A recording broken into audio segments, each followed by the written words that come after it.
Hi, my dear Astro family. So today we are going to be talking about the aspect of the week, and that's going to be Venus in conjunction to Neptune.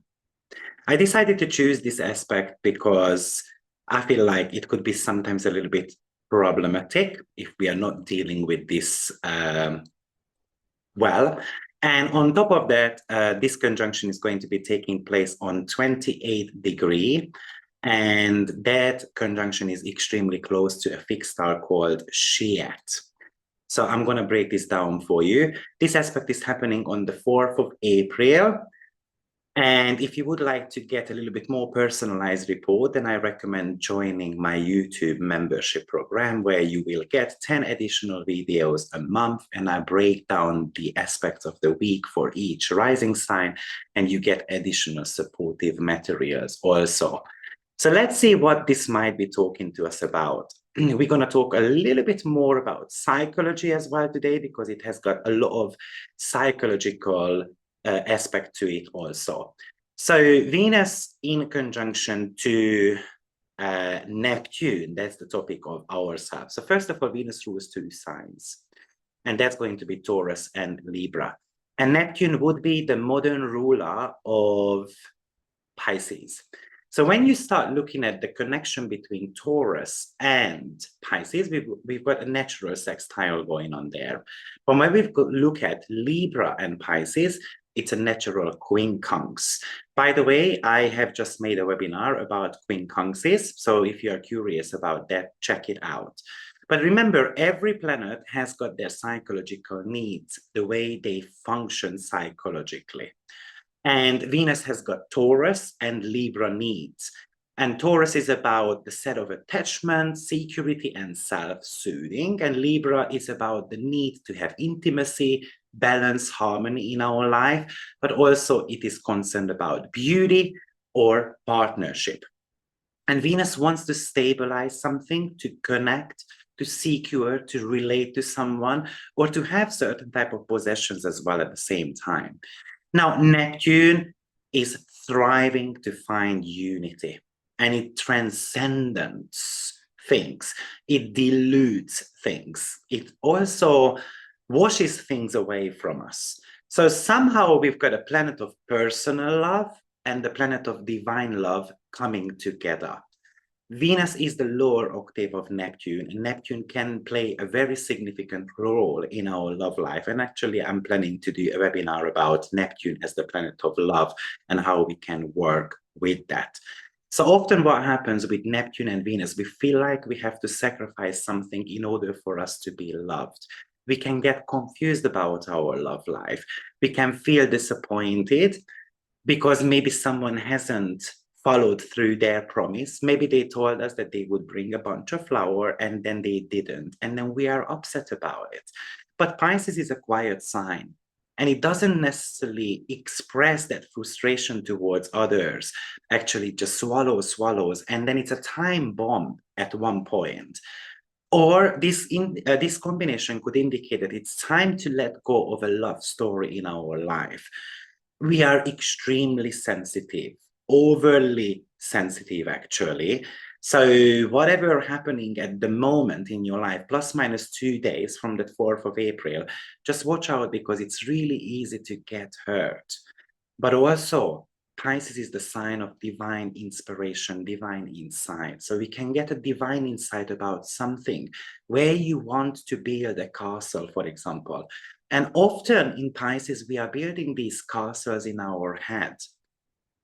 But that could also hurt, because those castles are about perfection, and there is no such thing as perfection. Everything that is imperfect is the way how it should be. And this is something we need to learn with Venus and Neptune conjunction.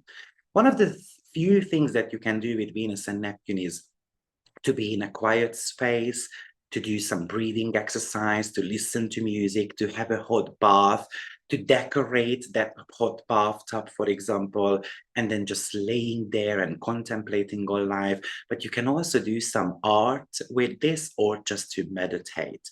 Sometimes this is an invitation to disconnect from something. to breathe, to count to 10 rather than lashing out on others. This is asking you to recharge your batteries, especially with doing things that you truly enjoy. It's about uncovering our ideas, because love can become unrealistic. It could be mega good, and then we always expect that, and then it falls back at one point. It falls short at one point in our life. But also, as I said, Neptune washes things away. So often our values get washed away over time. Often it's a sudden awakening that things how we see is actually not the truth. So it's an eye opener as well. But we tend to be yearning for a deeper, meaningful connection with others. And probably look at what house it falls into, because that's where you're going to be yearning for a deeper connection with someone or with something. It's about sometimes yearning for an impossible relationship or going into a secret relationship because this person is telling us, yeah, of course, I'm going to leave my wife or my husband and I'm just going to be dedicating time for you. And 2 years goes down the line and then it still hasn't happened. So for how long are you going to be building these false beliefs about people that you love? This is the savior position as well. We want to save our loved ones.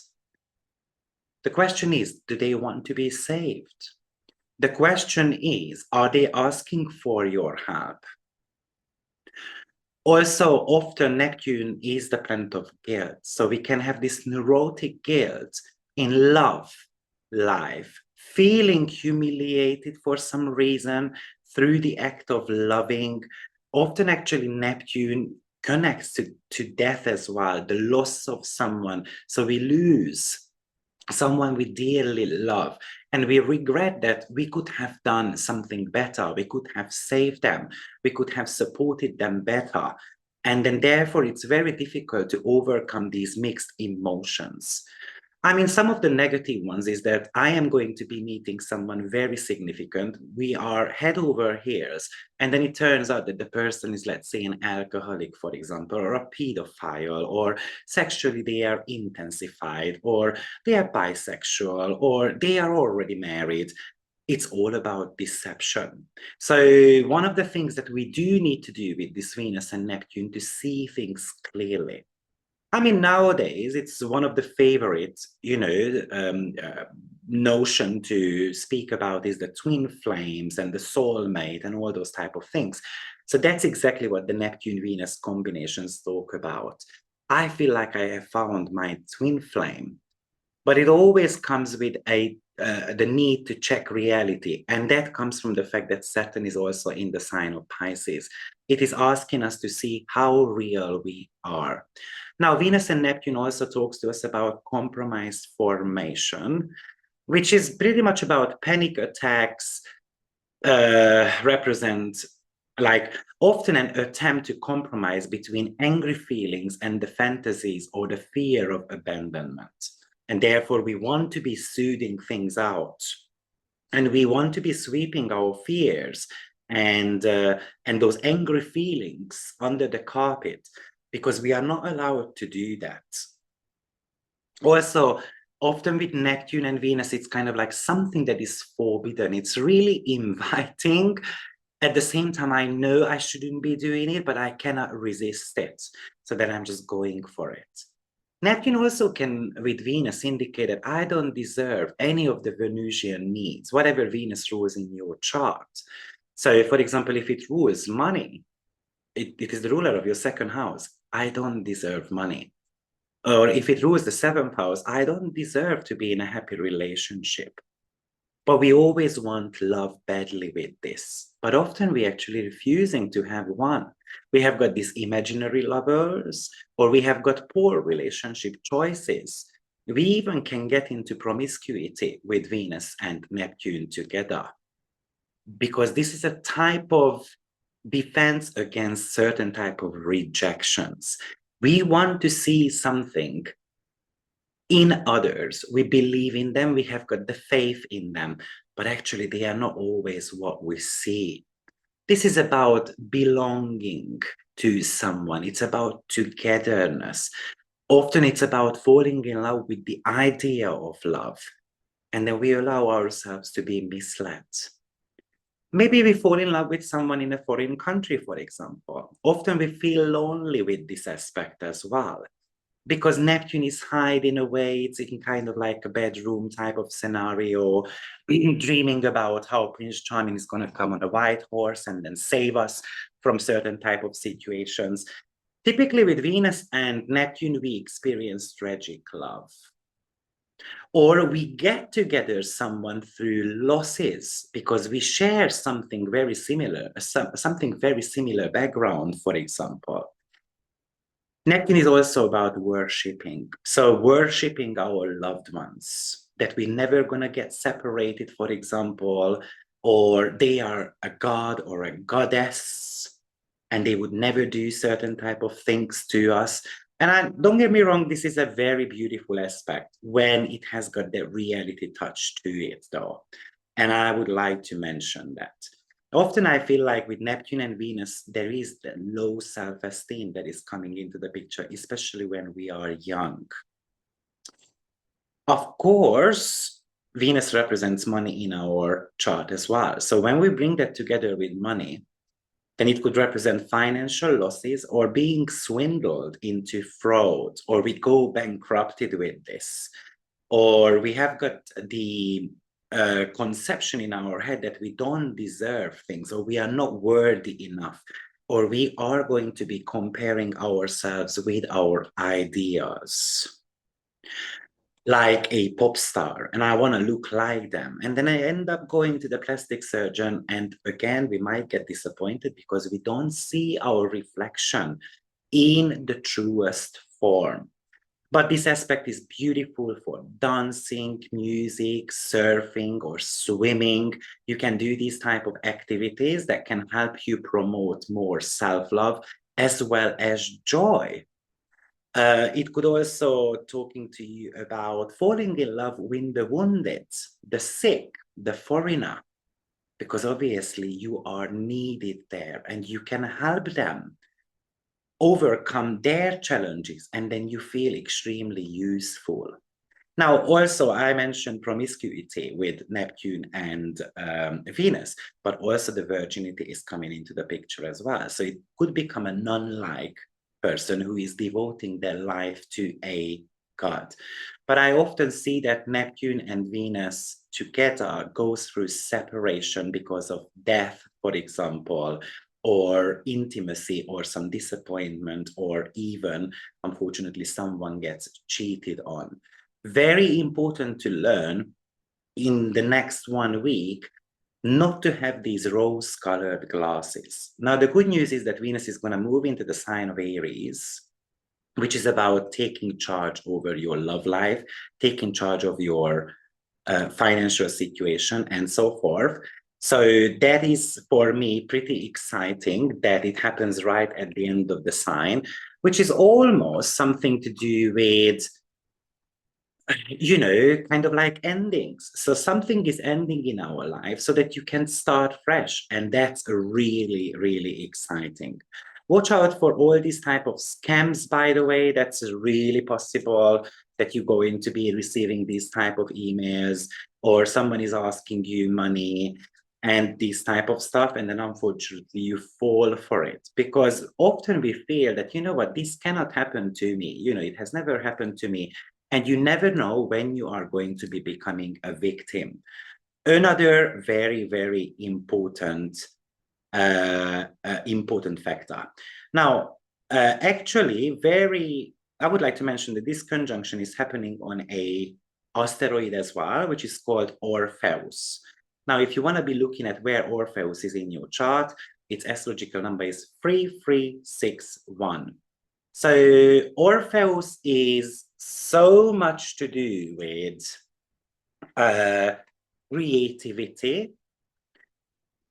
Orpheus is about musical talent, but also its grief as well. So it really carries the energy of Pisces and Neptune at the same time. So Orpheus was someone who Apollo gave a a musical instrument. I cannot pronounce the word, what that was. So I think it's called lyra or lira, whatever. And Orpheus was able to play it beautifully. And he had the ability to soften the heart of other people. And it was even a sound that was able to kind of make trees move around as well. So it is about creative expressions. It is about the use of music, the use of frequencies, and then working with your frequencies and then how you can actually change your own vibration. So Orpheus could talk to us about the profound meaning in life as well. So I feel like this Venus-Neptune conjunction is talking to you about trying to find something that you truly enjoy and you feel like that you can invest into. And so seeking the truth. And unfortunately, the truth sometimes comes with losses and grief as well at the same time. But often it is necessary to go through these sorrows and losses because they are going to be pushing us forward, especially with Venus. Once it moves into the sign of Aries, the next day to start fresh. So it's about endings and beginnings as well at the same time, in my opinion. Now, obviously, it happens in the sign of Pisces, very dreamy, very empathetic. It's all about the ocean, so the emotional depth to it.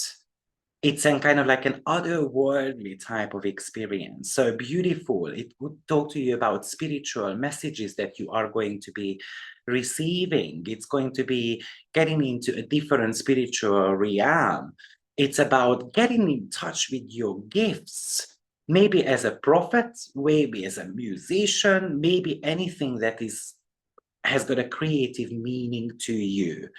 It is telling you to trust your intuition, to follow your heart desire, to see things clearly, even if things are popping up for you quite challenging, but know that your intuitions are always going to take you in the right direction, plus minus 2 days on each of the side.